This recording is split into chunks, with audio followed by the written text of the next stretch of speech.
Guys, मेरा नाम है मनोरंजन और आप देख रहे हो एमपीवी टीवी।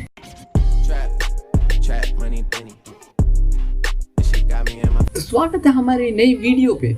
अगर अभी तक आपने सब्सक्राइब नहीं किया है तो सब्सक्राइब कर लीजिए, क्योंकि मैं ऐसे ही DIY वीडियोस लाता रहूंगा। आप में से किसी लोगों का फार्म होगा तो आपने देखा ही होगा कि जब आप बीज बोते हो तो अच्छा फसल नहीं हो पाता है। हो सकता है कि भारी बारिश के कारण या जल जमाव के कारण आपके पौधे नष्ट हो जाते हैं, या कीड़े मकोड़े आपके पौधों के पत्तियों को खा जाती है। तो मैं इसी समस्या का हल लेकर आया हूँ एक बहुत बेहतरीन ग्रीन हाउस के साथ। अगर आपके जान पहचान में अगर कोई किसान भाई है जो ग्रीन हाउस पे इंटरेस्ट रखते हैं तो उसे शेयर करना मत भूलिएगा। तो चलिए फटाफट से शुरू करते हैं बिना किसी देरी के।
उम्मीद है आपको मेरा वीडियो पसंद आया होगा। अगर पसंद आया लाइक कीजिए, कमेंट कीजिए और ऐसी वीडियोस देखने के लिए सब्सक्राइब कीजिए। अगला वीडियो ग्रीन हाउस के अंदर जो भी पौधे उपजाए जाएंगे उसके बारे में जल्द ही एक नया वीडियो आप लोगों के सामने लाऊंगा। तब तक के लिए स्टे सेफ, पीस।